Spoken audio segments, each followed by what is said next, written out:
Ayan po, try po nating buhayin ito.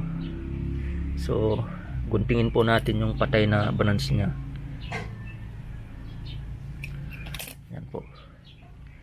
So basically parang mabubuhay pa to.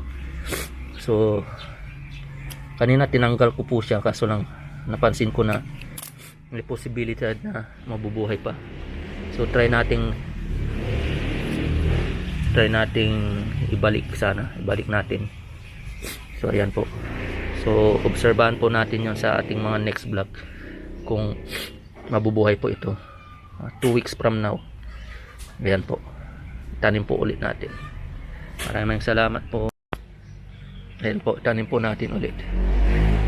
Hoping na itong small seedling na to ay mabubuhay. Watch our vlog para sundan po ninyo yan. Papakita ko po yan sa inyo. Ayan po. Ito yung isa. Sayang naman po. That's life. Ayan po. Yan. Kung makakasurvive. Ayan po. So, hoping na mabuhay kayong surprise. After 2 weeks ng pruning po, ayan po ang resulta. Ayan po yung ano natin, oh, tama yung experimentation natin na pagtitrim. Ayan po, ang dami pong mga bulaklak po. Namulaklak po after 2 weeks. So, yan po ang ating successful experimentation. Ayan po. Dami po, oh. No, yung kamyas po natin. Ito po yung kamyas natin. So, after trimming, so namulaklak siya. Tama yun. Kasi yung mga dahon na pinutol natin, nakita ngayon sa kanyang mga pamumulak. So, ayan po. Ayan. Ayan po. Ayan. So, ganyan po. Salamat. Ito na naman po tayo. Trim po natin yung mga sanga ng ating talong. Yung mga hindi na kailangan. Tulad nito, nabubulok na. Ititrim po natin. So, ganyan po. Trimming po para magpasimula na namang magdahon siya at gumanda. Yung mga pangit na sanga, pwede na natin i-trim. Ayan po, tulad nito, i-trim na natin ito. Ito pwede natin i-trim dito. Ito. Ayan po. So, ganyan po. So, trimming po. Ayan po. Dito, marami tayong i-trim dito. Ayan. So, ganyan po. Mga dahon-dahon na sira, trim natin. Ayan po. Ayan. Trim. Ganito po tayo mag-alaga ng ating mga halaman. Kailangan i-trim natin for maintenance. Maintenance purpose niya po ito. So, ganyan.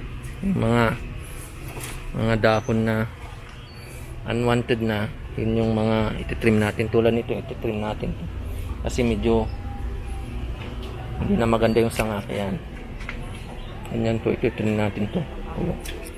So, ganyan po. Ayan po. Salamat po. So, ayan po.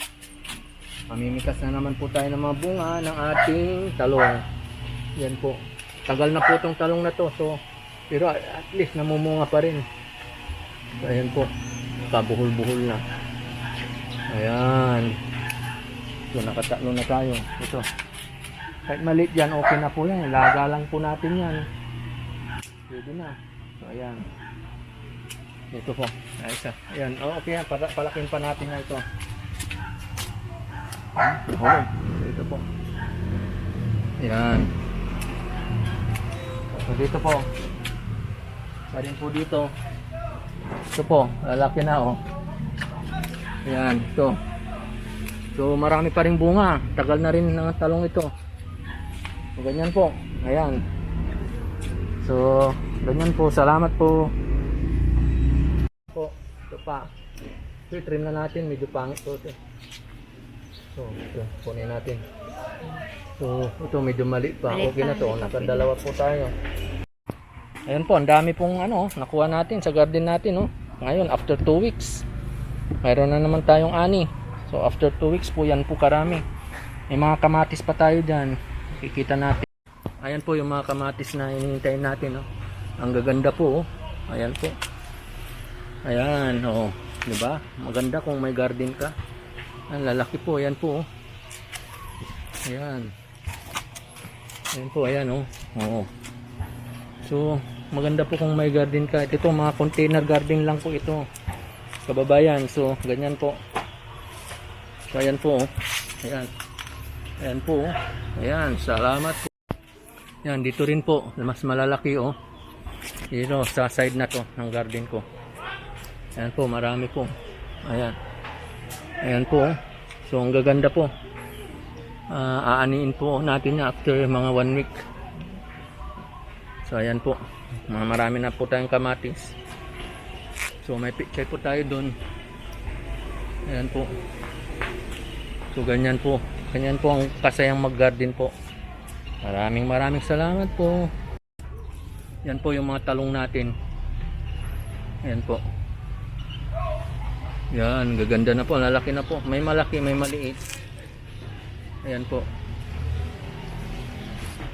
So, mayroon akong mali dito. Ayan.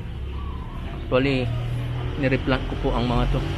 Pero ito, sa 20 na talong, mga dalawa po ang hindi masyadong tumubo. Namatay po yung dalawa. So, ayan po. So, ganyan po. Maraming salamat po. Ang saya po ng pag-garden po. Ito yung ano po, yung onion leaves.